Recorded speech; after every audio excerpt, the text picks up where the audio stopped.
Bueno, estamos muy contentos de reunirnos hoy en este nuevo dilema pedagógico, el cuarto del año, el segundo del segundo semestre, y con esto deberíamos cerrar el proceso, el ciclo de dilemas pedagógicos, al menos por este 2022. Lo que nos tiene muy contentas porque hoy día contamos con la presencia de Patricio Abarca, quien es doctorando del doctorado de la UNCE, y además nos va a venir a contar sobre convivencia escolar y escuelas para la paz. Sí, espero no haberme equivocado en el título porque yo tengo muy mala memoria, pero eso es parte de todos estos dilemas. Así que, sin más vueltas que dar, gracias por tu asistencia. El micrófono es todo tuyo y ojalá que esta instancia la puedan aprovechar mucho los estudiantes que están aquí presentes, porque, como siempre, este espacio es para los estudiantes de práctica profesional.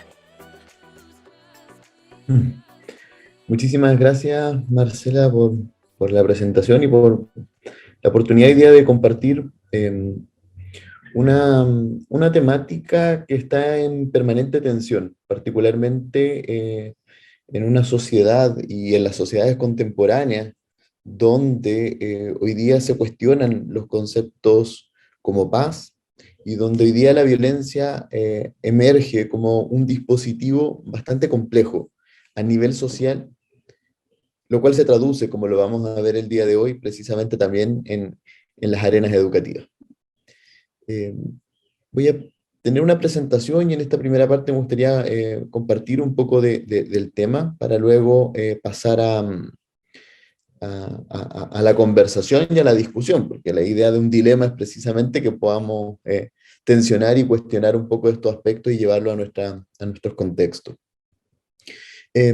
Pero para partir problematizando respecto a la convivencia y a la educación para la paz, primero debemos referirnos al problema, porque pareciera que en la palabra convivencia todos estamos de acuerdo con que queremos convivir. Y en la educación para la paz parece bastante obvio que todos queremos vivir una vida pacífica. Sin embargo, cuando dilucidamos cuál es el problema, es donde entran en tensión estos conceptos. Primero, hay que comprender que existe un sistema de violencias a nivel social. Tenemos aspectos que son de tipo lingüístico, como aparece en la primera imagen superior. Emergen también lo que son las violencias por brechas de género a nivel salarial, como aparecen en la segunda imagen. Todo lo que son las violencias verbales hoy día, con diversas modalidades, producto de las redes sociales, que son un fenómeno diferente a otros tipos de violencia vividos anteriormente. Y sin lugar a dudas, lo que nos deja, particularmente después de periodos críticos a nivel social, lo que ha significado las mismas violencias a nivel de aparatos estatales, con lo que tiene que ver con formas de represión. Que en este caso no solamente tensionan lo que tiene que ver con el concepto de paz, sino que atañen directamente a la violencia y particularmente la vulneración de los derechos humanos. Entonces, cuando nosotros miramos la violencia a nivel social, podemos encontrar que existen en diversos ámbitos, en espacios políticos, en espacios privados, en espacios salariales, en espacios laborales. La violencia se ve permeada en diversas manifestaciones. Entonces, si la escuela es un espacio dentro de esta sociedad, ¿cómo no podrían reflejar este tipo de violencia? Y aquí vamos hacia los ejemplos más concretos, lo que ocurre con el ciberbullying, con lo que ocurre con las diferencias entre hombres y mujeres. Sabemos que hoy día siguen existiendo ciertas diferencias con respecto a los desempeños en ciertas asignaturas. Pero también se generan brechas cuando hablamos de embarazo adolescente. No es lo mismo ser un padre adolescente que una madre adolescente. Impacta directamente en el ejercicio de su trayectoria educativa. Eh, la pandemia nos dejó bastante claro la tremenda brecha y la diferencia de quienes tenían el acceso por recursos, el acceso directo para poder conectarse a una clase online versus quienes no tenían la posibilidad y tenían que suplirlo con otra forma. Y sin lugar a duda lo que se ha visto grandemente, lo que tiene que ver con situaciones de violencia directa o situaciones de acoso escolar, que son las violencias que son más visibles dentro de la escuela. Entonces, cuando nosotros analizamos esta violencia, decimos, bueno, la escuela está reproduciendo también estas mismas violencias que estamos viendo a nivel del sistema. Y en virtualidad se genera toda una dinámica. Esta noticia es de marzo de este año, dice solo el 1% denuncia, más del 50% de los jóvenes entre 15 y 19 años acusó ciberacoso en los 2 últimos años, según un estudio. O sea, aquí tenemos una vivencia que no todos logran denunciar y por tanto un problema que es mucho más profundo de lo que nosotros podemos ver. Las violencias virtuales son una forma muy compleja hoy día de abordarlo debido al anonimato, pero también debido a la falta de herramientas que ha implicado hoy en día no saber cómo actuar, incluso que un componente muy importante que emerge es la familia para este tipo de violencia. Entonces, si comprendemos este fenómeno de complejidad, podemos observar que estamos impregnados de violencia. Y aquí comprendiendo que la violencia tiene que ver con toda interacción que produce daño. No solamente estamos hablando de la violencia como golpe, estamos hablando de la violencia verbal, estamos hablando de un sinfín de violencias que existen, que se manifiestan en diversas formas. Galtung propuso un esquema para representar la violencia y dice que la violencia directa es la violencia visible, la que nosotros más bien palpamos y la que comúnmente consideramos como conducta violenta. La violencia directa es muy evidente en este sentido.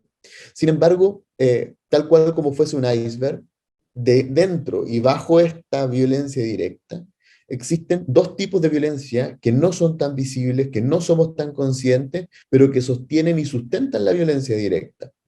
Una de ellas tiene que ver con la violencia cultural, que tiene que ver con diversas formas de legitimación de la violencia. La violencia se justifica por medio de discursos religiosos, discursos artísticos, discursos políticos, discursos lingüísticos de cómo hablamos y cómo no debemos hablar. Hay violencias culturales detrás de ella. Pero también emergen lo que son las violencias estructurales. Y las violencias estructurales son dadas por una organización que no permite satisfacer las necesidades. Tiene que ver entonces con a nivel de estructura y de organización, con formas que se dan para que esto no se pueda cubrir, que también son formas violentas.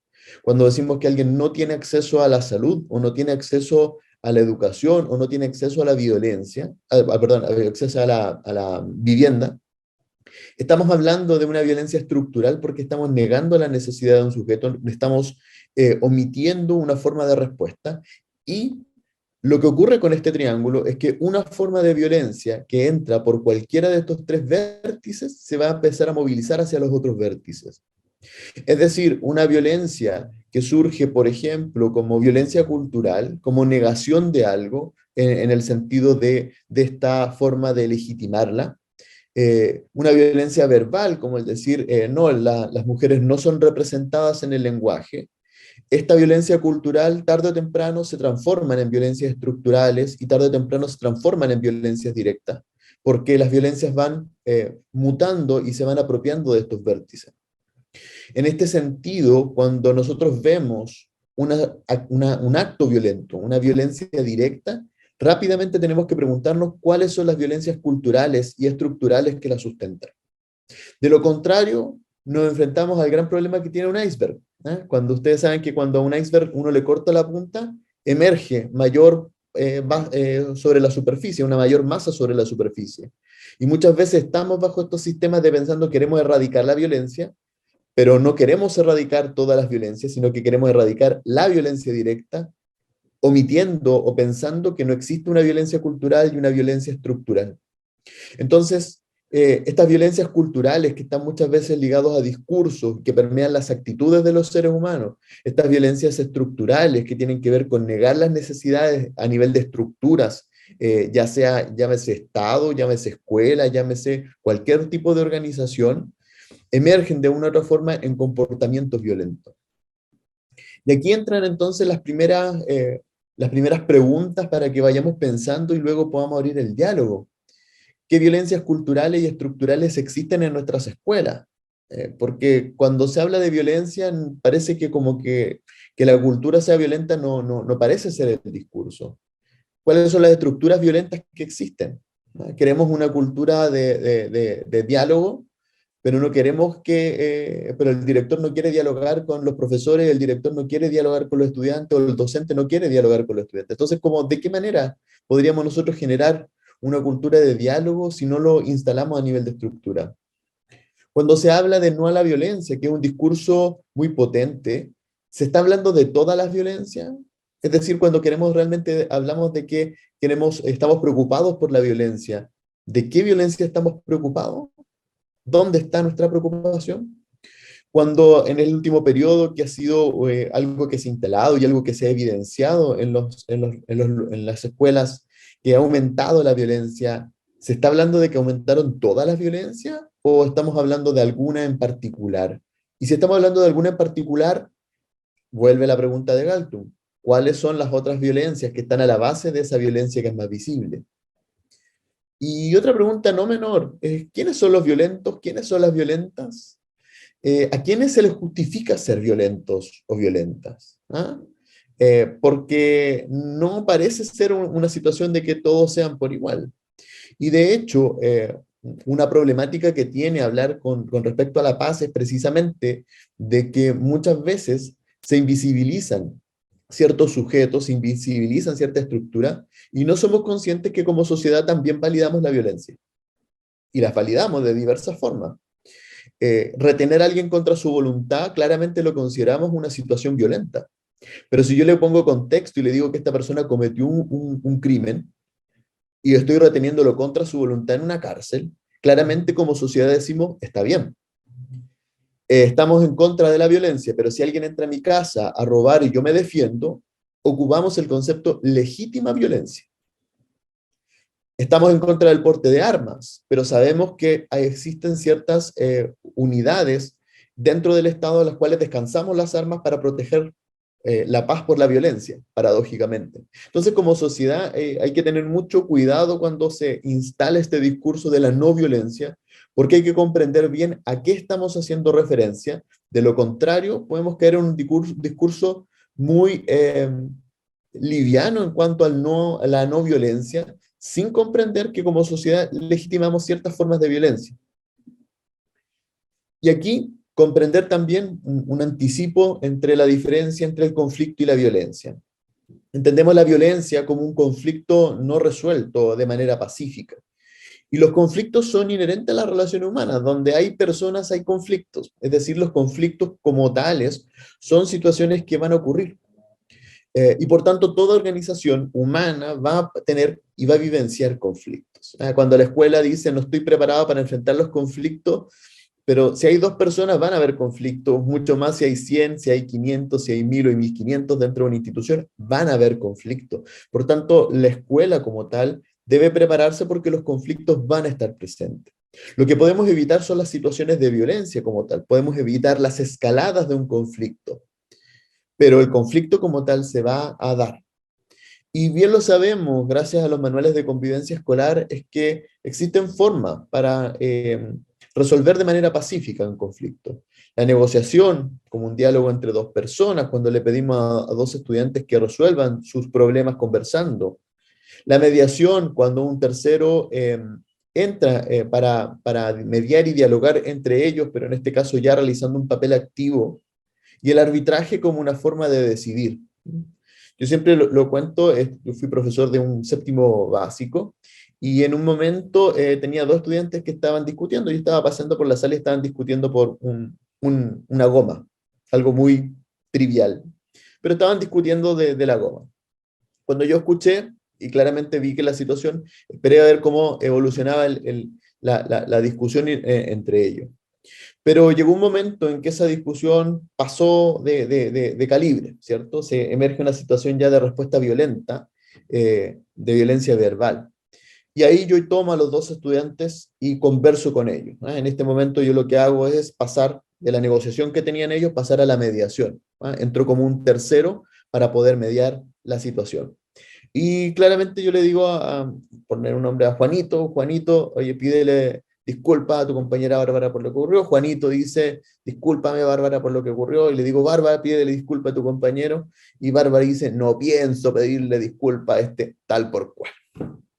se acabó la mediación claramente, ya no hubo oportunidad de cerrarlo y entramos al arbitraje. En ese momento, yo como docente, utilizando en ese momento el reglamento, establecí las sanciones para Bárbara que no aceptó.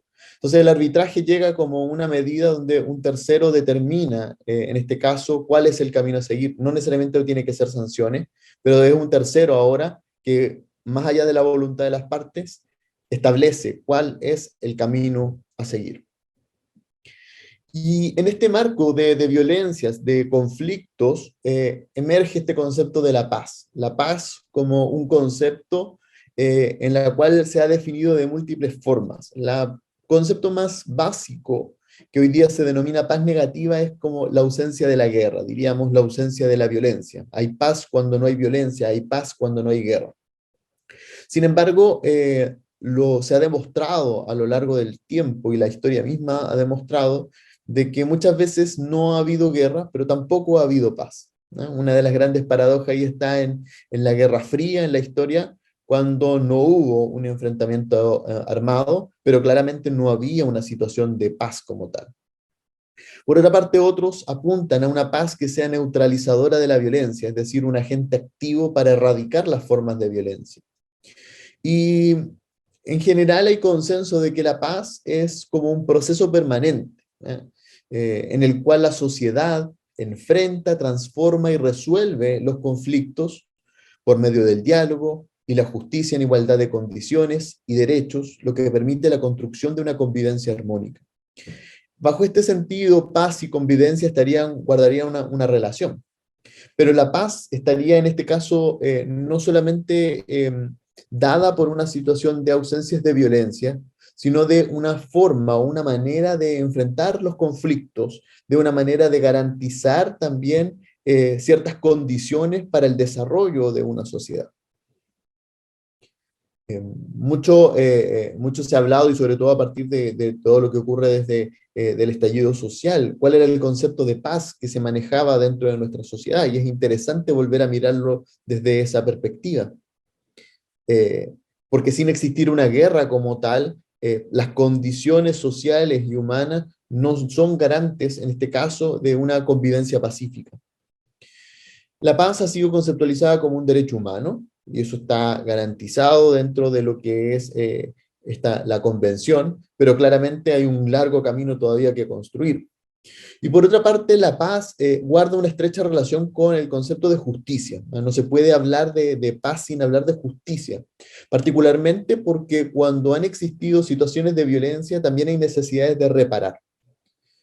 Nosotros no podemos, y muchos cuando hablan de paz, parecería como un estado medio hipiento, donde como que nos olvidamos de todo lo que ocurrió y como comenzamos de cero, y eso no es real.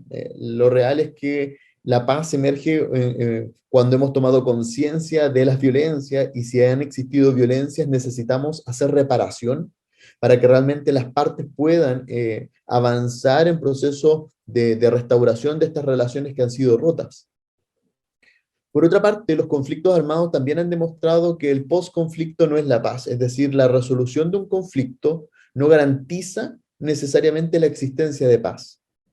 Eh, Cuando observamos enfrentamientos armados y qué es lo que ocurre después de un tratado de paz a nivel internacional, nos encontramos de que, si bien es cierto, finaliza el conflicto armado, la existencia de ciertas violencias culturales, de grupos rivales, de pandillas reivindicadoras de ciertos discursos, están en permanente conflicto. Por tanto, terminar un conflicto no garantiza necesariamente la paz, sino que puede ser simplemente que se manifiesten otro tipo de conflicto. Y esto involucraría transitar a la paz como una cultura realmente donde podamos vivir en esta convivencia, en estas relaciones humanas. Yendo allí, esta es una fotografía de alguno de los rayados que estaban por la Alameda después del 18 de octubre. Y dice: fácil hablar de paz cuando los muertos no los pone tu familia. Y claramente es una frase que remece, porque claramente el discurso de paz emerge como algo como absoluto. O sea, ¿quién podría oponerse en ese sentido a la paz? como que existiría una suerte casi como de bien deseado de la sociedad hablar de paz.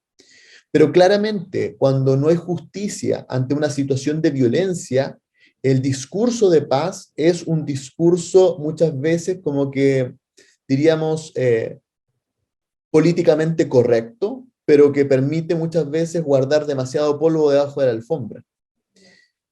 Los discursos de paz versus lo que es una paz efectiva. ¿Ah? Muchos hablan de paz, pero no necesariamente generan condiciones para garantizar una paz que sea efectiva. Por otra parte, y ya lo había mencionado, existen muchas formas de legitimar socialmente las violencias. ¿Ah? Descansamos en ciertos cuerpos armados, generamos ciertas condiciones y ciertos castigos para quienes transgreden ciertas normas, y por tanto son formas de violencia que las hemos legitimado socialmente. Nos defendemos cuando alguien invade nuestra propiedad. Legitimamos ciertas formas de violencia. Y por tanto también hay que tener presente que la violencia de una u otra forma está presente dentro de las sociedades. Ahora, cuando se instala el discurso de la paz, siempre debe estar al servicio de los derechos humanos de todas las personas, y eso nunca hay que olvidarlo. La paz no puede ser un discurso que omita el derecho humano, al contrario, la paz como tal debe garantizarlo. Y eso también nos hace pensar entonces que cuando nosotros estamos pensando en una convivencia pacífica dentro de la escuela, la relación con la educación en derechos humanos, la educación ligada a lo que tiene que ver con las formas de reparación cuando han existido violencia, son fundamentales. Lo peor que puede ocurrir es empezar como un borrón y cuenta nueva, porque eso realmente no restaura las relaciones humanas. Y en este sentido, tal como señala Pedrero, la paz es un proceso y no es el fin del camino. Es una tarea y se va haciendo realidad desde la justicia, pero también en este sentido desde la esperanza. Y es bien importante este tema porque justicia y paz son relaciones que son recíprocas. Pero el sentido de esperanza no deja de ser menor. Puede sonar en este caso un poco religioso este concepto, pero el concepto de esperanza es fundamental porque tiene que ver con la proyección de un mundo mejor. Una educación en la esperanza significa entonces que pensamos en un proceso que se moviliza hacia la mejora e involucra también un sentido de creer en este avance y de creer que este cambio es posible, que es posible superar estos conflictos y que podemos buscar formas de realizarlo. No sé si reconocen esta imagen, 1989, ¿cierto? En China. Es conocida como el hombre tanque. Y lo más curioso es que no sabemos el nombre de este hombre, es completamente anónimo, y fue considerado uno de los 100 hombres más relevantes del siglo XX, y ni siquiera conocemos nada sobre él. Sabemos que estuvo allí con 2 bolsas y que lo sacaron, pero no sabemos nada, no sabemos quién es.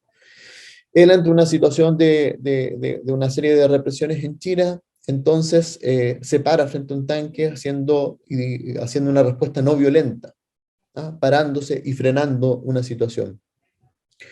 La no violencia emerge como una práctica de resistencia que resulta posible, si no imperativa, precisamente en el momento en que ejercer violencia parece más justificado y obvio.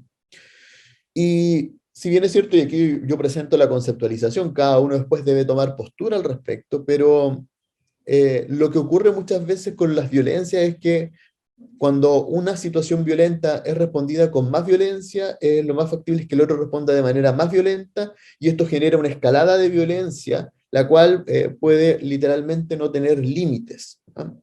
Entonces, muchas veces nos enfrentamos de que ante una situación de violencia, no necesariamente debemos actuar con más violencia, sino que debemos dar respuestas no violentas ante situaciones violentas.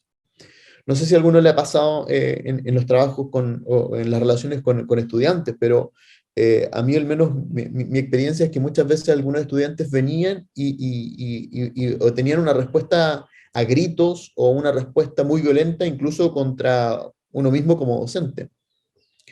Y claramente ante esa situación, que es una situación violenta de parte del estudiante, uno tiene diversas opciones. Uno también podría tener la opción de decir, voy a levantar más la voz y vamos a jugar a quién más grita. Pero también uno puede tener una respuesta no violenta y decirle, hola, fíjate en mi tono de voz, por qué no hablamos en este tono? ¿O por qué no nos tomamos un momento para calmarnos antes de conversar? Las respuestas no violentas muchas veces, diríamos, desencajan al otro, porque la respuesta violenta parece ser muy obvia, ¿cierto? Las escaladas de violencia parecen ser muy obvias.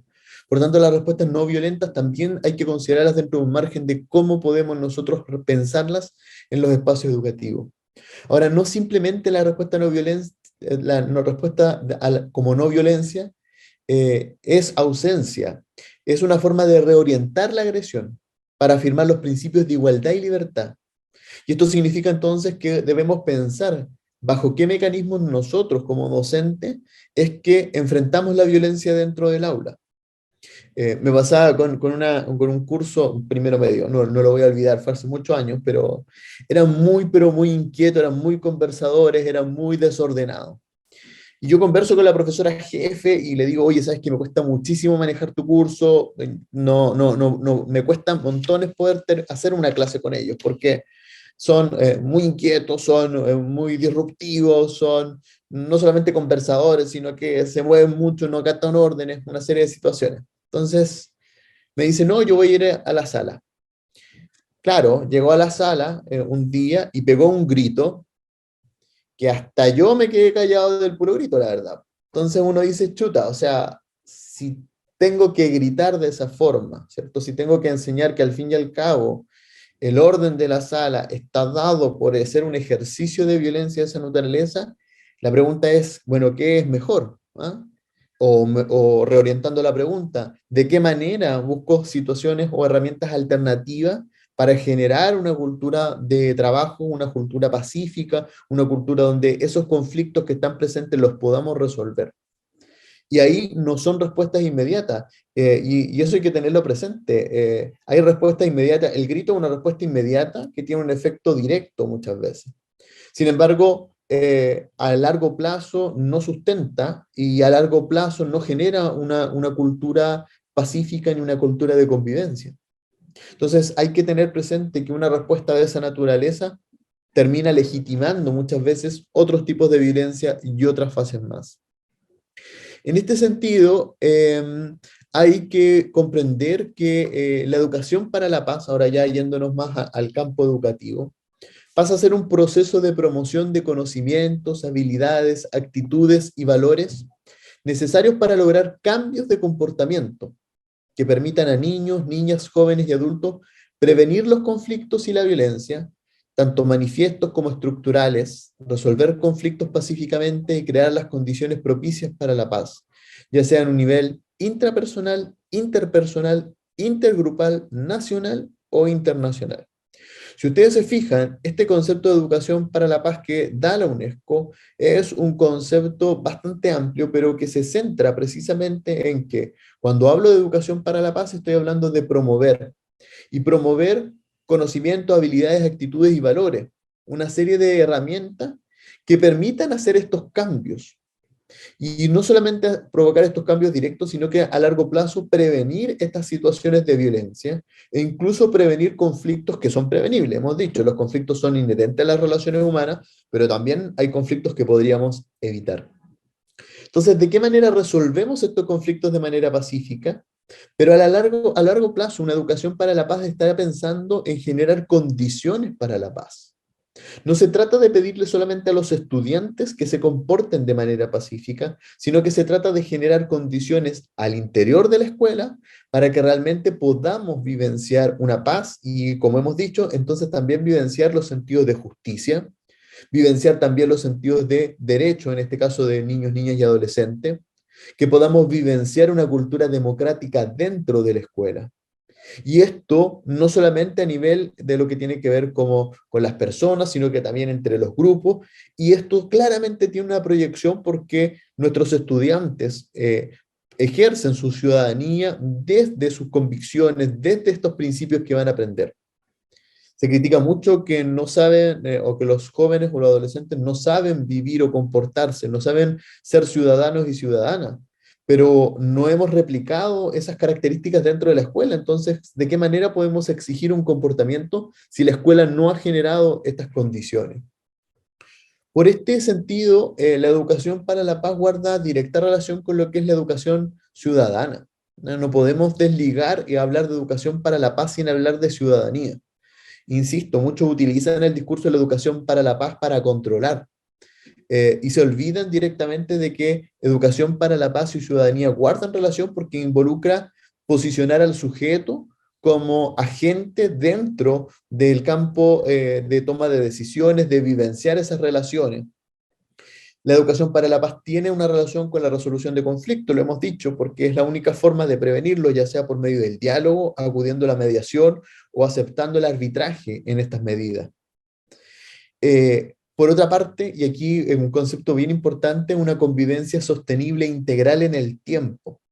Hablamos de convivencia sostenible en la medida en que no estamos pensando simplemente en el mecanismo de control de hoy o de que no hayan problemas el día de hoy, sino que estamos garantizando y generando ciertas habilidades para que el día de mañana podamos enfrentar estos conflictos, pero también de manera integral, de modo que no solamente nos preocupemos de ciertos conflictos, sino que atendamos la profundidad de los conflictos, entendiendo también la profundidad de las violencias que muchas veces están a la base.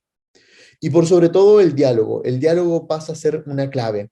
No podemos hablar de educación para la paz si no instalamos una cultura. Realmente aquí es una cultura de diálogo para resolver problemas, es una cultura de diálogo donde el diálogo es el dispositivo para tomar decisiones día a día. Entonces, aquí nos vemos enfrentados en diversos componentes, que nos movemos desde la ciudadanía, nos movemos hacia la convivencia, hacia el diálogo, hacia la resolución de conflictos, como mecanismos, en este caso, que nos permiten dar y operacionalizar la educación para la paz. En general, los principios de educación para la paz está hablar del respeto a la dignidad de las personas, a la diversidad, lo que es la participación. ¿Qué tanto participan los integrantes de una comunidad educativa?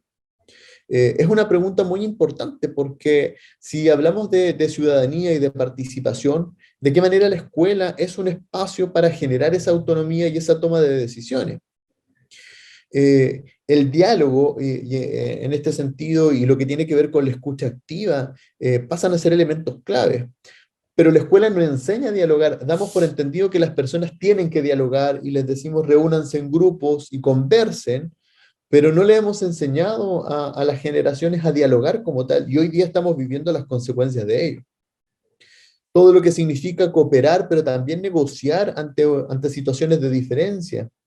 Y por supuesto, hoy en día hablar de educación para la paz, estamos hablando de una educación que sea con perspectiva de género, porque comprendemos que las violencias hacia la mujer, hacia las disidencias sexuales, son también formas de violencia que están asimiladas a nivel de estructura, a nivel de organización, a nivel de cultura, y también obviamente permean las violencias directas.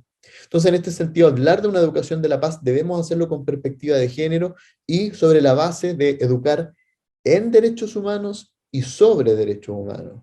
Estamos acostumbrados a educar sobre derechos humanos, enseñándole cuáles son los derechos, diciéndole dónde están los derechos, pero no hemos generado una escuela donde ellos puedan vivenciar los derechos.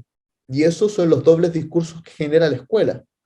Y son nuevamente esa paz directa, diríamos, que trata de instalar, pero que estructuralmente la ha negado. Y es claramente esas diferencias que empiezan a generar mayores problemáticas. En este sentido, el diálogo pasa a ser un proceso de comunicación, pero para la comprensión profunda, que permite establecer las relaciones pacíficas. El diálogo no tiene que ver simplemente con una conversación, sino que tiene que ver con una comprensión y precisamente estableciendo estas relaciones orientadas hacia la paz y esta resolución pacífica de los conflictos. Cuando enseño a dialogar, enseño humildad, enseño voluntad de escucha, enseño compromiso también para actuar conforme al diálogo. Y son elementos que son mucho más profundos que siéntense en círculo y hablen. Tienen que ver con actitudes, que tienen que ver con elementos de sensibilización y que muchas veces la escuela, en estas lógicas de producción, se ha preocupado tanto de enseñar contenidos. Hoy en día ya hablamos de habilidades, pero las actitudes quedan nos quedamos más bien en el discurso de hagan esto o debiera hacer esto o no hagas esto otro, pero no somos capaces de sensibilizar a los sujetos para que realmente podamos tener actitudes en esta orientación. Por eso hablamos de un paso entre el diálogo funcionalista, un diálogo que está asociado directamente a la transacción, al intercambio, al reúnanse en grupo y hagan esto, a un diálogo transformador de las relaciones humanas que tiene que ver con comprender, con escuchar, con empatizar con el otro, con escuchar su historia y con realmente poder conocer al otro, a la otra y comprender desde allí estas relaciones humanas transformadoras. Las culturas de diálogo, y esto es importante entenderlo, hablamos de no solamente de educación para la paz o de paz, sino que hablamos de una cultura de paz, hablamos de una cultura de diálogo, porque estamos hablando que permea, debiera permear diferentes niveles. Las relaciones de aula, las organizaciones estudiantiles, la gestión pedagógica, la relación con las familias, la relación con la comunidad, con la sociedad, y aunque suene un poco con demasiado proyección, una educación planetaria, como lo va a hablar Morán y lo van a hablar otros, ¿cierto? Una educación que realmente nos permita reconocer a todos como sujetos, como personas, como seres humanos. En este sentido, cuando hablamos de una cultura de diálogo, estamos hablando de una transformación directa de todas las decisiones. Y eso claramente tensiona lo que ha sido directamente una escuela donde no se dialoga, sino que donde hay alguien o algunos que deciden. La educación para la paz, en este sentido, para nosotros como educadores y educadoras, tiene que ver precisamente con una educación que busca fundar relaciones armoniosas, basadas en el respeto, el reconocimiento de los derechos humanos, libertad y dignidad. Involucra movilizar todo lo que hemos hablado, no solamente los conocimientos, habilidades, sino que por sobre todo las actitudes. Cuando uno le pregunta a la mayoría de las personas qué es dialogar, muchos tienden a hablar simplemente de la conversación, como la transacción, pero también hay un grupo importante que entiende el diálogo más bien como el debate, como el oponerse, ¿ah? Como el argumentar. Y ahí tenemos un problema en esta concepción de diálogo que está a la base, que no busca la comprensión. Y de hecho, el diálogo se trata más de escuchar al otro que de lo que yo tengo que decirle al otro. Y eso es una de las problemáticas que nosotros debiésemos estar ajustando también para ver esta tensión. Y asimismo, nos toca un tremendo rol de concientizar en esta área. Sobre experiencias para la educación para la paz han habido diversas. Hay una gran documentación en lo que ocurre en los años 80 en Inglaterra, con lo que ocurre con la Guerra Fría. Hay documentaciones de lo que han ocurrido en diversas partes de conflictos armados. Contamos también hoy día con un manual traducido, que es con el que yo he trabajado con de DEMRA, que es Preparación Democrática contra el Racismo y el Antisemitismo, y que ha sido probado y aplicado en diversos lugares de conflicto. Y sin ir más lejos, en Latinoamérica tenemos la Cátedra para la Paz, que fue fundada en 2014, con el postconflicto de Colombia, y que claramente nos deja ciertas enseñanzas de lo que ha resultado y también de lo que no ha resultado cuando se instala el concepto de paz. Dicho esto, y ya que he hablado demasiado, planteo las preguntas. ¿Ah? Planteo preguntas para conversar, para debatir, para también relevar problemas. ¿Cómo garantizamos una convivencia sostenible al interior de las escuelas? O sea, es decir, que no solamente sea como para el problema de hoy día, sino que realmente sean escuelas que de manera sostenida en el tiempo puedan tener una cultura armoniosa. ¿De qué manera podemos generar una cultura de paz que sea democratizante y crítica? Hemos dicho la relevancia que tiene la democracia para la paz, pero también una cultura de paz que sea crítica y que sea capaz de decir y reconocer sus propias violencias. ¿Cómo transitamos de una cultura de violencia a una cultura de diálogo? ¿Es de un día para otro? ¿Podemos hacerlo como un plan de aquí a mañana?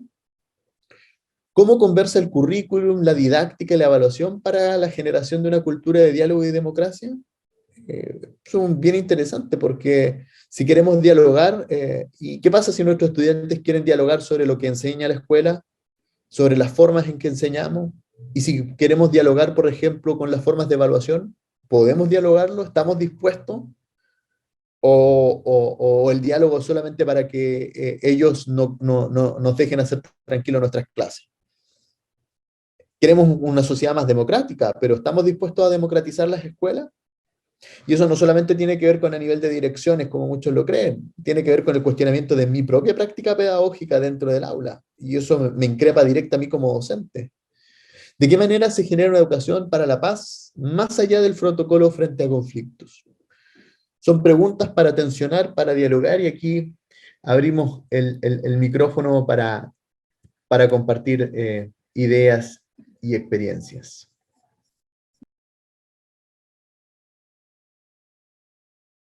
A los estudiantes aquí, si tienen alguna duda, quieren dar su opinión o mirar lo que ha pasado en su práctica, es el momento que podemos empezar este diálogo. O sea, por la importancia es que ustedes como estudiantes puedan compartir su experiencia. La verdad es que todo esto siempre funciona en medida que los mismos estudiantes dan a conocer que no, las cosas que les suceden no son solo exclusivamente de la práctica de cada uno de ustedes. Así que levanten la mano, abran su micrófono. Es eso.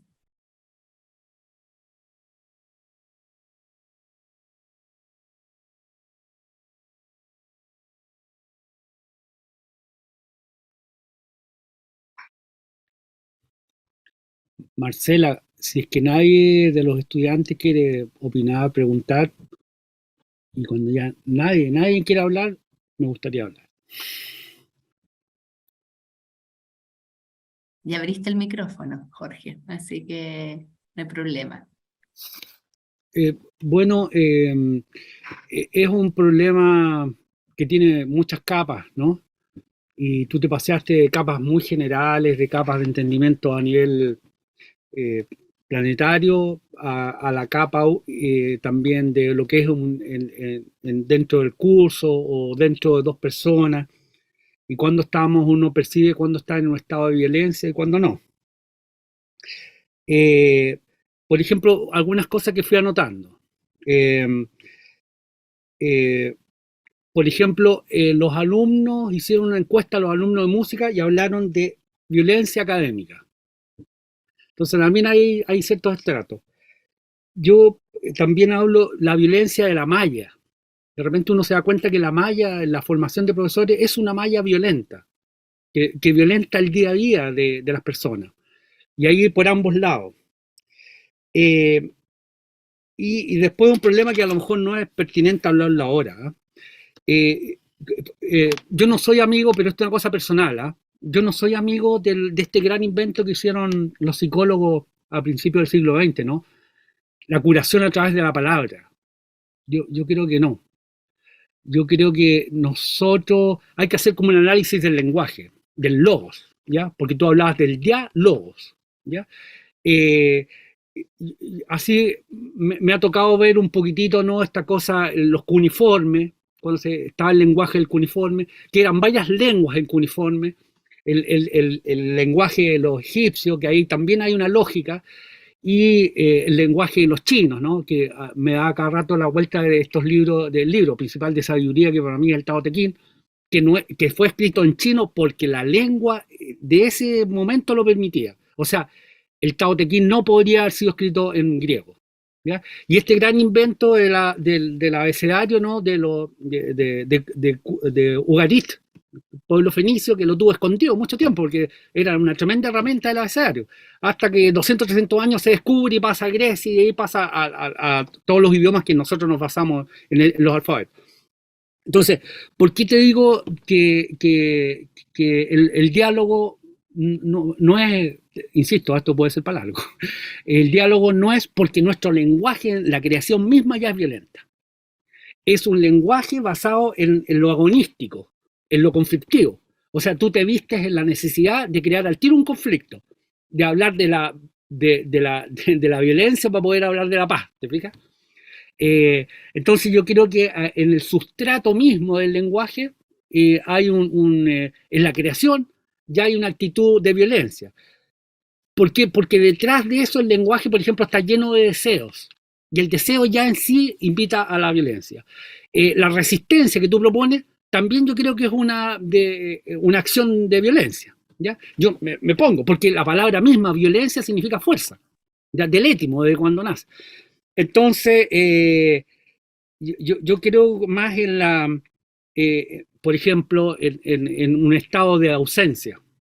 O sea, cuando uno tiene un conflicto, lo que creo que debe hacer es no tratar de uno solucionar el conflicto porque uno lo inventó, ¿ya? Uno no tiene la herramienta. ¿Cómo tú llegaste a eso? en una pareja, dentro del curso, ese profesor que daba el grito para que se queden callados, estaba inventando un situación de violencia, ¿te fijas? Entonces yo creo que más, y ahí me tiro por la meditación, por la oración, por la autoausencia, bajar los deseos, porque cuando uno inevitablemente está hablando de la paz, está hablando de la guerra, porque así está construido el lenguaje, ¿te fijas? Entonces, yo me iría digamos, por una reflexión no a través del lenguaje. O sea, reflexionar cómo, con el lenguaje, cómo me deshago del lenguaje. ¿Te fijas?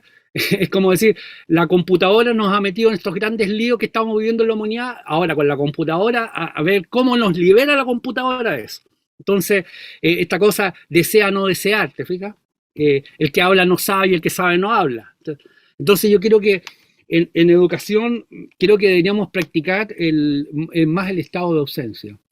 El profesor no ausente en el mal sentido, sino en la acción ausente, que no es lo mismo.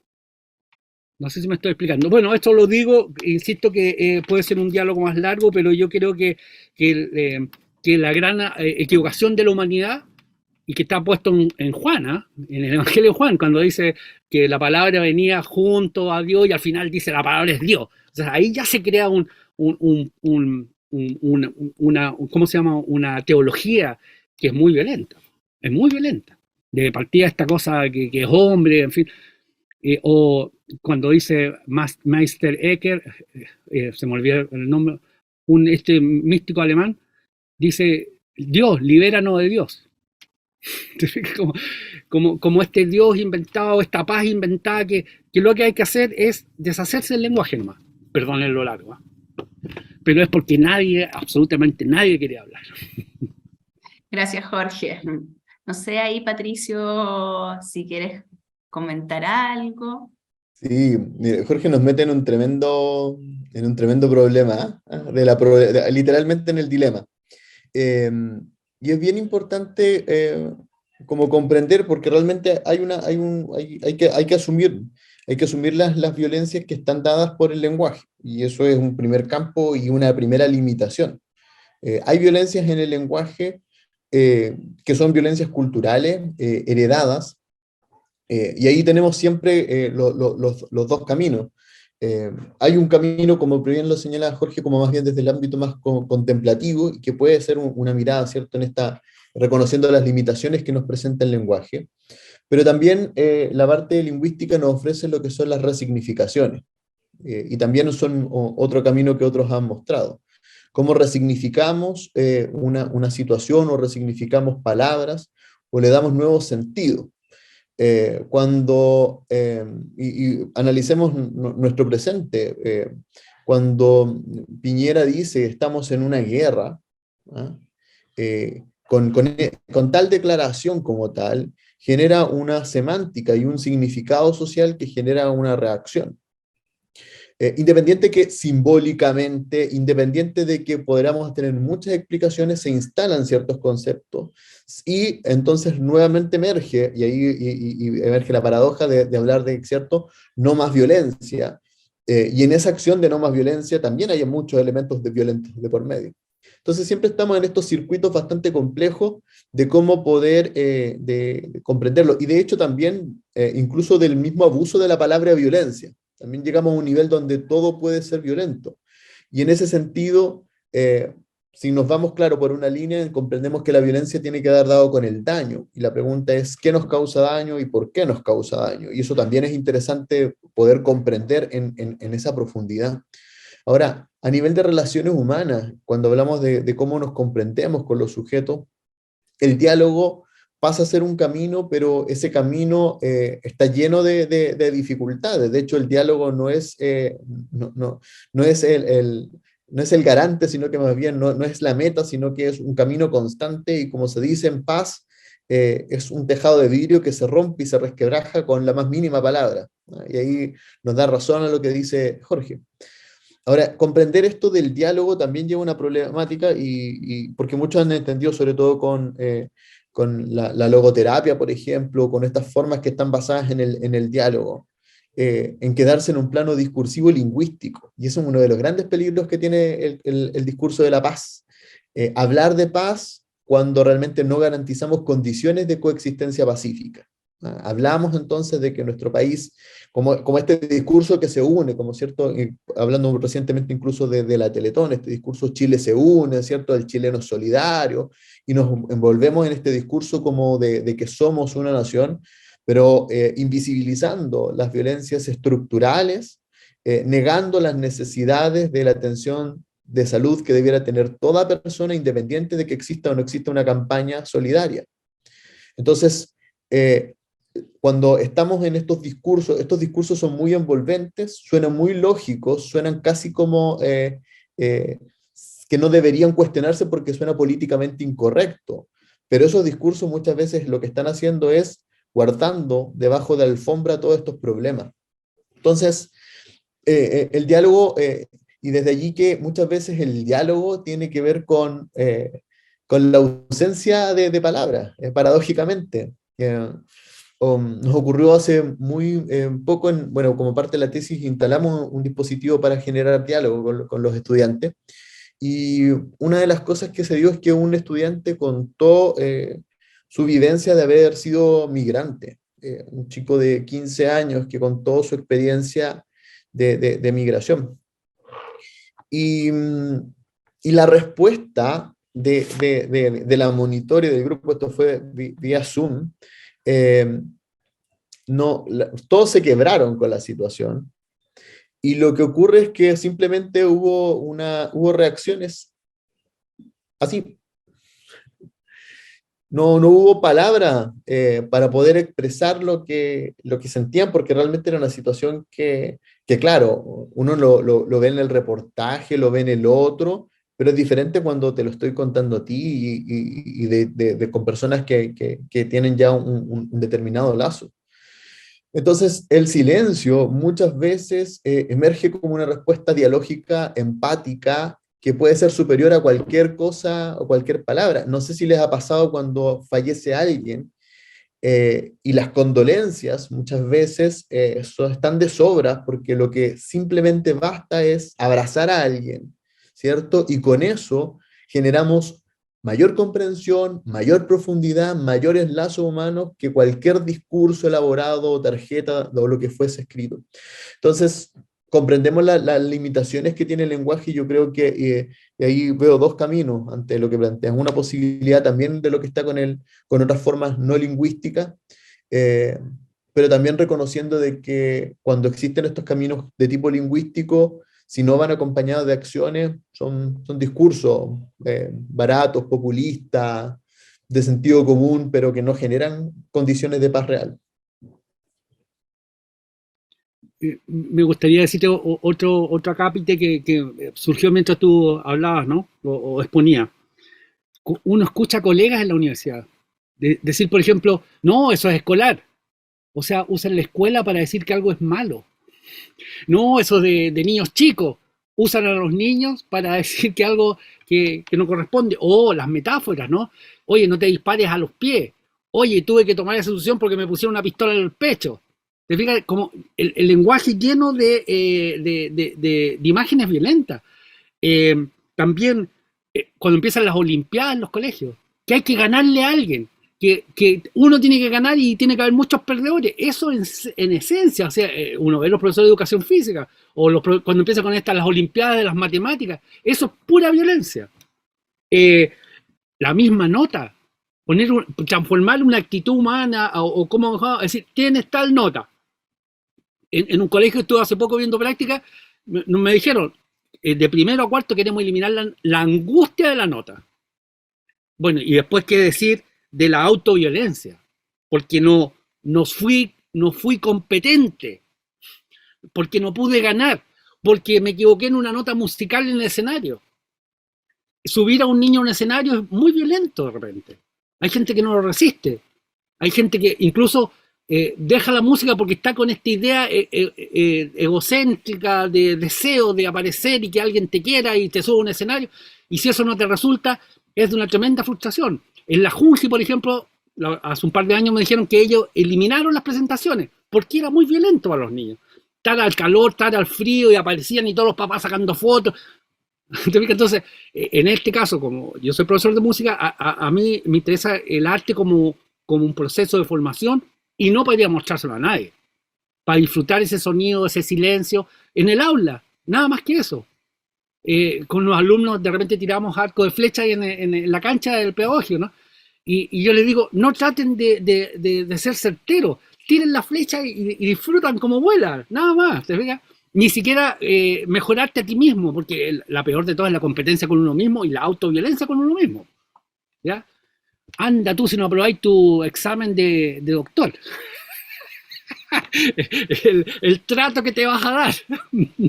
Bueno, y por eso yo creo que esta propuesta, que yo creo que es educacional, que está más bien hecho por políticos y tecnócratas que no saben de educación y que ellos están tomando las decisiones, como dice el dicho, ¿no? Los que toman los que tienen el poder no tienen la responsabilidad, y los que tienen la responsabilidad no tienen el poder, ¿te fijas? Entonces ver en este envuelto de pruebas, de todos contra el tiempo, todos cabreados, todos cansados, maltrato económico, en fin, un poco lo que planteabas tú, ¿no? Entonces uno se da cuenta que el sistema, desde el lenguaje y desde su infraestructura, y que ya lo sabes tú de memoria, ¿no?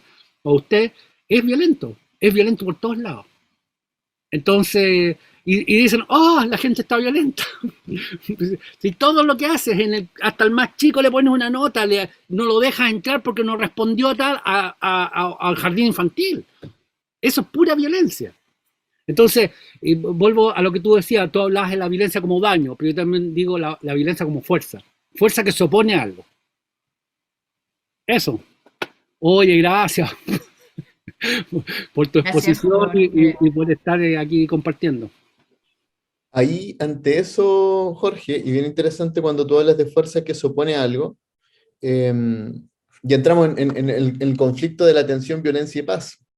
Cuando los ciudadanos nos organizamos contra un régimen opresor, hacemos una fuerza opuesta. Y ahí vienen los dos caminos, lo que puede ser ese camino o la respuesta de la no violencia, que era la otra alternativa. Y ahí hay que comprender cada uno de los costos y beneficios que pueda tener una otra y ante una situación. Y es bien importante comprender lo de la cultura de la violencia, porque, por ejemplo, me gustó muchísimo el ejemplo de este tema de subirse arriba de un escenario.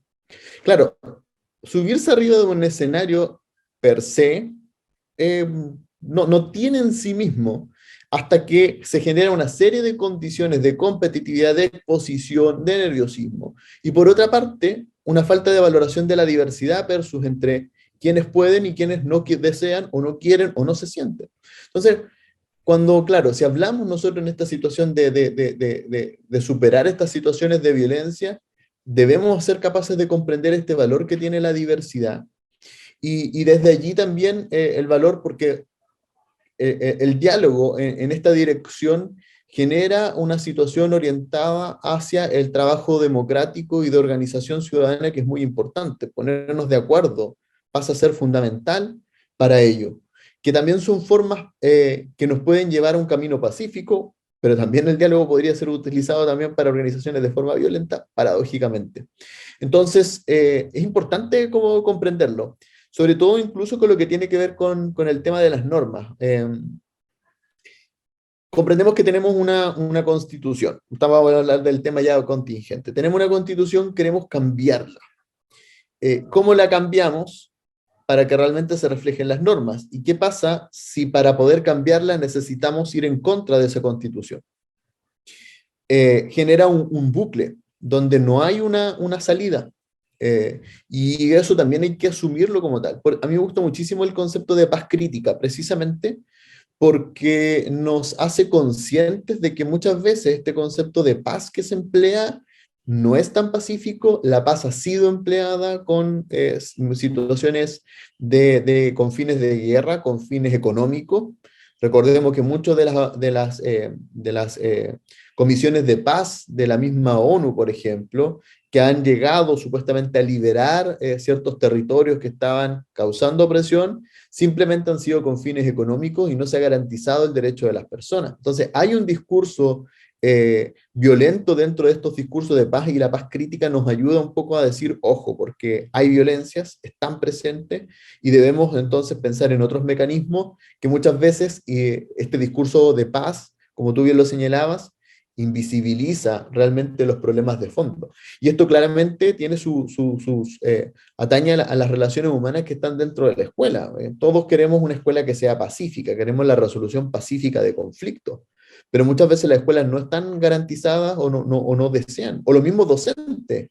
Eh, ¿Cuántas veces nosotros como docentes le preguntamos a nuestros estudiantes cómo quieren aprender? ¿Qué es lo que quieren aprender? ¿Cómo van a ser evaluados? ¿Cuántas veces dialogamos con ellos eso? Y lamentablemente nos vemos entonces que queremos que los estudiantes dialoguen, pero nosotros no queremos dialogar las decisiones pedagógicas con nuestros estudiantes. Y eso nos tensiona entonces, porque el diálogo entonces parece ser nuevamente un discurso simpático, un discurso muy pro derechos humanos, pero en la práctica no se ven esas prácticas dialógicas en todos los niveles. Entonces queremos una sociedad democrática con escuelas que no son democráticas. Queremos entonces que vivan una ciudadanía, pero sin que ellos puedan ejercer su ciudadanía en la escuela. Y en esa contradicción el dilema es permanente dentro de la escuela. Muchas gracias, Pato. Me gustaría saber si alguno de los estudiantes tiene alguna inquietud o quiera compartir algo para poder ver cómo avanzamos. O, Hola, bien, ya. Pero aquí es Camilo Donos, ya. sí, hola, buenas. Soy Ahí. estudiante de la UNCE, estudio Pedagogía en Filosofía. También soy técnico deportivo y he trabajado igual en el área como de educación, en diferentes instituciones, con niños, con adultos. Y bueno, hay hartas cosas que rescato de lo que explicaba el profe. Eh, Sobre todo el tema de entender como que la violencia es algo estructural y social en nuestros días, y también el cómo se estigmatiza también, digamos, esa violencia, pues, ¿no? Y también cómo percibimos también, digamos, esas conductas y también en los espacios educativos en los que convivimos, cómo esa estigmatización afecta, digamos, nuestro quehacer educativo. Eh, entonces, eh, claro, igual yo creo que lo hemos estado viendo así como dentro de situaciones, bien si hemos hablado de conflicto y eso, bastante ideales, ¿no? De que alguien le dice algo feo a otro, y eso ocurre todo el tiempo, no solo en la escuela, no solo entre los niños, entre los adultos, en la universidad, en el trabajo, en la calle, en el metro, en el lugar donde estemos, es algo generalizado. Sin embargo, no son, digamos, las conductas más violentas o disruptivas que podemos encontrarnos, incluso en un colegio, dependiendo del colegio, obviamente, o la institución en la que estemos desempeñando algún rol educativo. En ese sentido, también creo que es importante, como decía el profe, son cosas que podemos ir cambiando de a poco y también hay que ir priorizando, ¿no? Porque hay conductas que pueden ser, digamos, disruptivas, pero hay unas que son más disruptivas o más peligrosas que otras, ¿no? Entonces ahí también en relación a si el docente o el educador tiene que tener, digamos, un rol más activo o más pasivo, yo creo que el docente siempre tiene que tener, digamos, un rol activo, ¿sí? En mi visión, en parte como mi experiencia. Por una parte, interviniendo dentro de esas situaciones que pueden darse como espontáneamente, a raíz de, digamos, los comportamientos que ya tienen los educandos o las personas con las que estamos trabajando, las dinámicas que ellos ya tienen desde antes. Entonces, empezar a trabajar desde ahí, interviniendo, proponiendo nuevas formas de relacionarnos. Y claro, pues a veces quizás no va a ser simplemente una mediación de pararme al medio y decir ya discutimos esto entre los tres, porque a lo mejor la situación va a ser que uno toma un cuchillo y va a ir a apuñalar al otro. Entonces ahí yo no puedo tener una situación, una actitud pasiva. No, no puede ser, o sea, incluso me hago cómplice o responsable de lo que pueda pasar, porque si soy la persona que estoy a cargo, si estoy trabajando, por ejemplo, con niños, No puedo simplemente dejarlos que se maten o que se hagan mucho daño. Aunque no sea un cuchillo, puede ser una piedra, puede ser un palo, puede ser la misma silla en la que se sienta en la sala de clase. Y la verdad es que yo igual he tenido que vivir como esas situaciones y he tenido que mediar en esas situaciones. Y en ese tipo de situaciones es muy importante tener como un rol activo y de hecho cuando uno está trabajando con un equipo donde las personas no tienen ese rol activo, se hace mucho más difícil controlar una situación así. Cuando es, por ejemplo, hay, no sé, 5 docentes presentes, pero a 4 les da miedo hacer algo o, no, o simplemente no tienen el interés de hacer algo y solo uno va a tener que controlar esa situación. Eh, entonces es complejo porque ahí ya no es simplemente, digamos, medio, sino que voy a tener que tomarte la mano y quitarte la piedra de la mano, ¿no? Y eso también, como decía, digamos, también es parte como de una violencia, ¿no? Pero quizás también hay que ser un poco menos idealista, ¿cierto? Entender obviamente y tener siempre en vista que esa violencia estructural, en parte el colegio y la forma en la que está hecha, eh, genera también esas situaciones. Es decir, ¿quién va al colegio por voluntad hoy en día? La mayoría de los jóvenes están contra su voluntad y obligados. Entonces, ahí también hay que partir con una parte y entender esa situación y que hay prioridades. Por ejemplo, si, no sé, tengo un joven que es muy disruptivo, que miente, que roba y que es muy violento. Y yo necesito cambiar, digamos, esos comportamientos, esos gestos. Yo no puedo pretender, por ejemplo, querer cambiar los tres de una sola vez. Yo iría por, digamos, lo que es más grave en este sentido, que es el tema de la violencia. Entonces, una vez que yo ya pueda trabajar con ese nivel de evitar esas situaciones violentas, creo que lo que proponía el profe de, por un lado, hacer un trabajo racional, reflexivo, en donde se puede meter, digamos, el tema de la educación ciudadana, ¿cierto? Hablar de los derechos, hablar de lo que es la justicia, de lo que es lo que es la libertad, eh, lo que es la reparación, estudiar nuestra historia, saber, por ejemplo, lo que es la esclavitud, lo que significa eso, lo que han sido las dictaduras, etcétera, todas esas formas de violencia. Es muy importante hacerlas conscientes, pero como dice el profe, tampoco basta, pues también hay que llevarlo a un nivel de sensibilización, ¿no? De no solo entender lo que está bien, sino, o lo que está mal, digamos, en ese sentido, sino que hacerlo propio, hacerlo como interior, pues. Eh,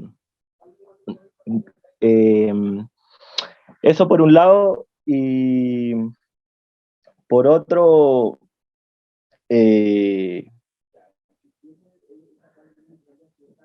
el tema de digamos, entender que como docentes siempre tenemos que tener eso en claro, pero que también por muy en claro que lo tengamos y muchas estrategias que tengamos como individuos, ¿no? Haciendo nuestro trabajo, es necesario siempre abordarlo como, bueno, de partida no como sociedad, pero ya dentro de un establecimiento y eso, abordarlo como establecimiento, en conjunto con los otros docentes, con los otros profesores, eh, porque, a ver, otra situación, ¿no? Una cosa, sobre todo, digamos que hay diferentes tipos de personas, es decir, hay jóvenes que no nos van a ocasionar muchos problemas en ese sentido, y otros que sí, nos van a dar bastante trabajo que hacer al respecto.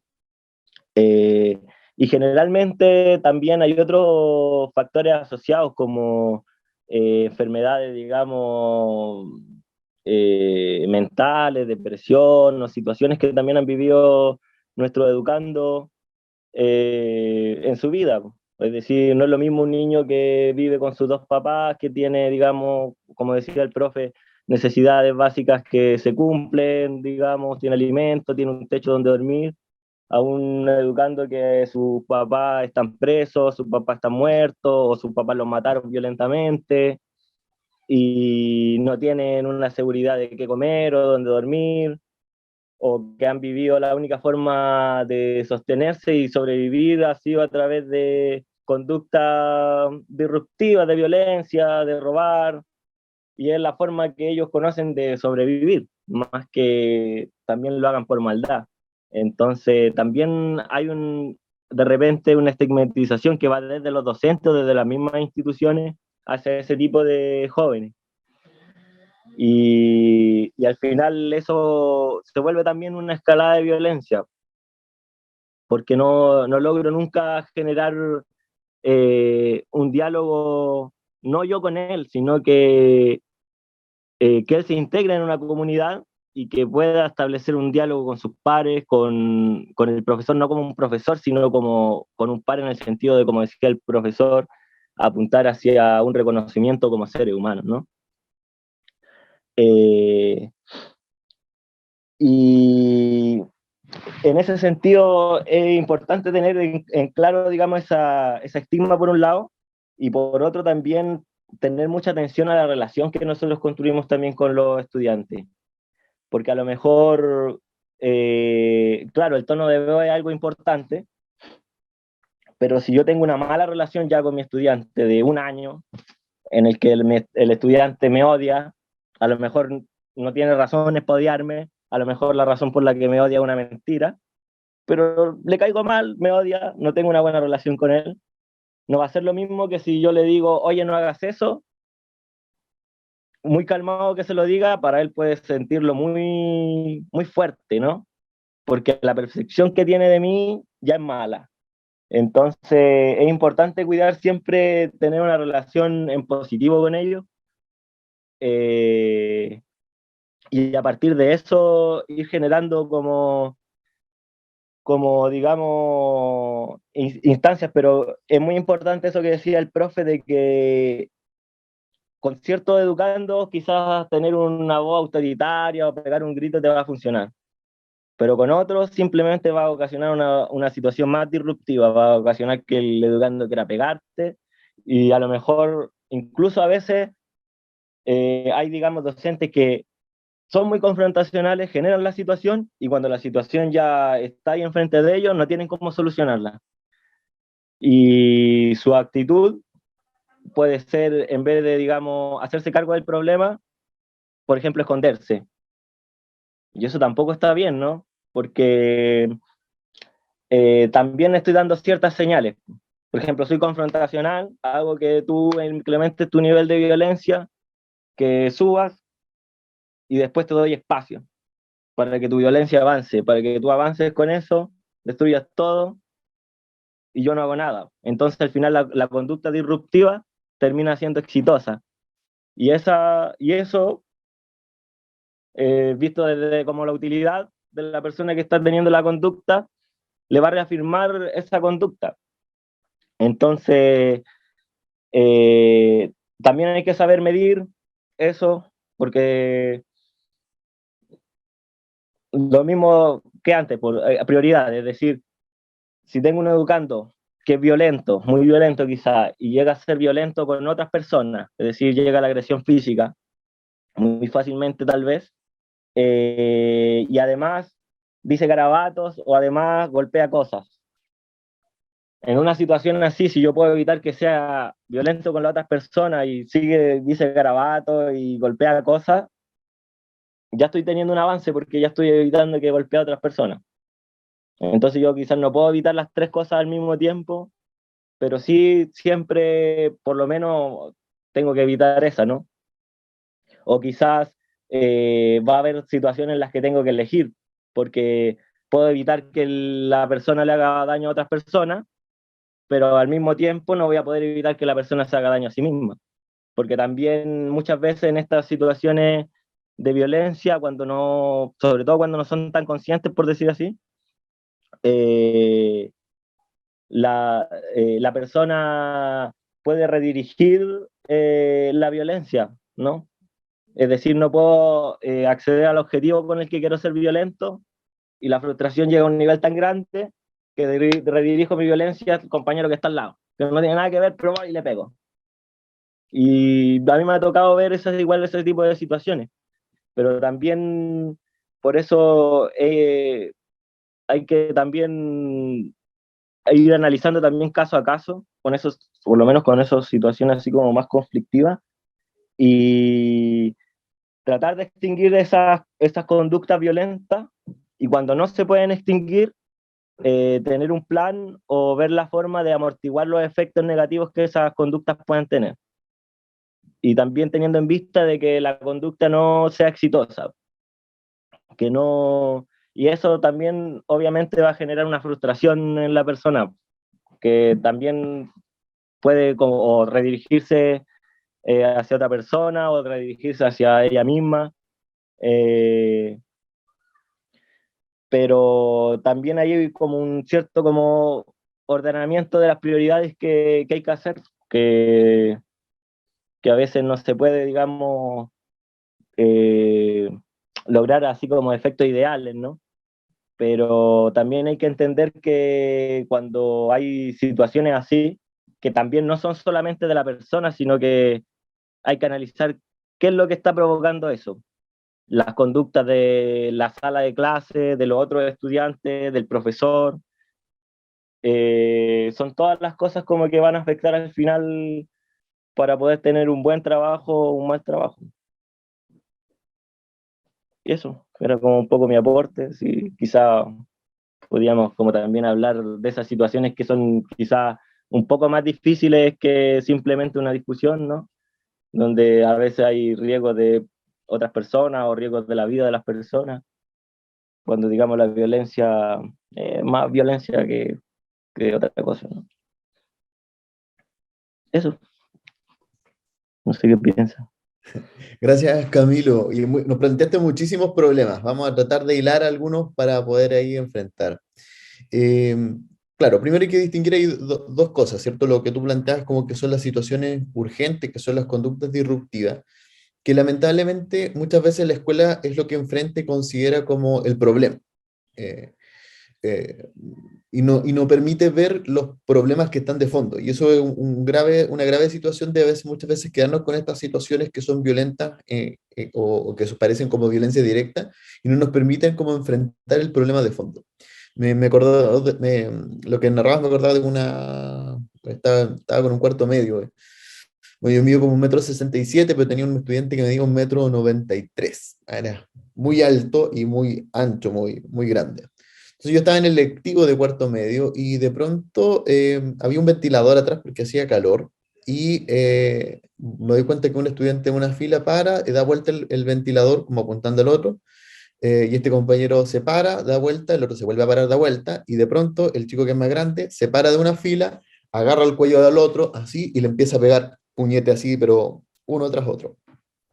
Recuerdo muy bien la situación porque fue como casi como cámara lenta para mí ir tratando de como entre que avanzar y gritando sujétenlo, porque fue una situación muy eh, sorpresiva porque fue como no, estaban simplemente volteando un ventilador y de pronto vemos una persona que está agarrando golpes a la cara, esta persona quedó sangrando, uno de los chicos, y obviamente hubo que activar todas las situaciones de protocolo.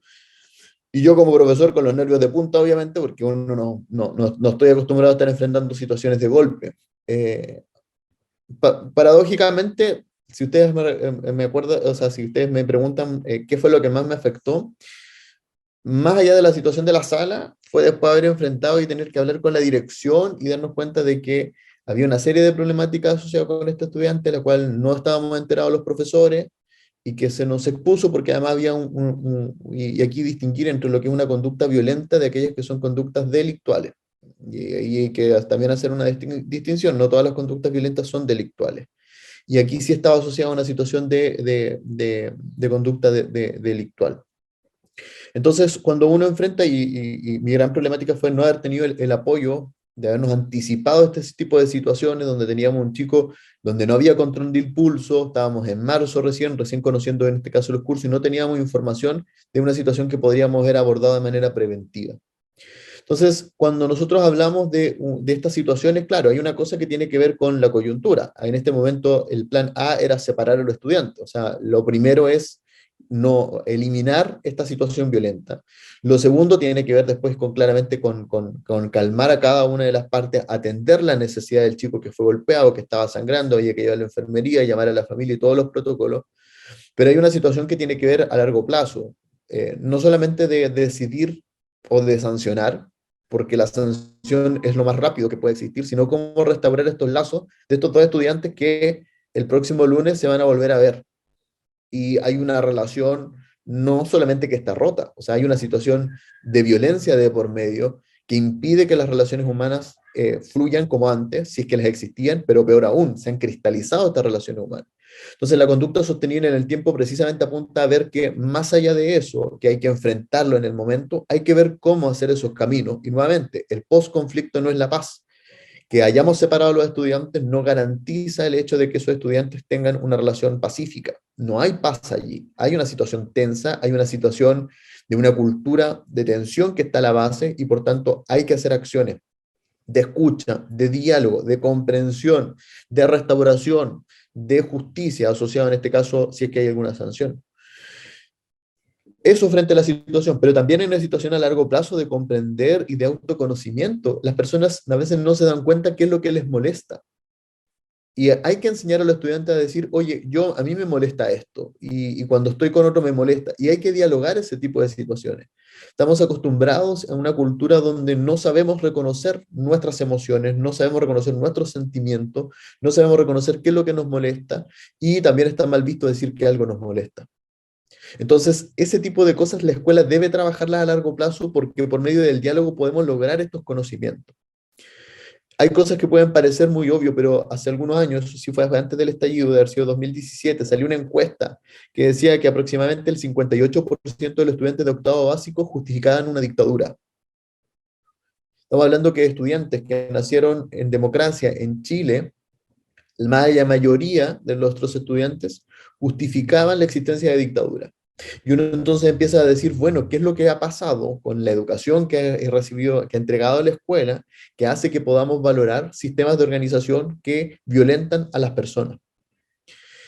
Eso por una problemática. La otra problemática tiene que ver con las conductas delictivas. Las conductas delictivas son mucho más complejas y la escuela puede aportar, pero limita. O sea, nosotros no tenemos todas las herramientas porque no es incluso de nuestra competencia global.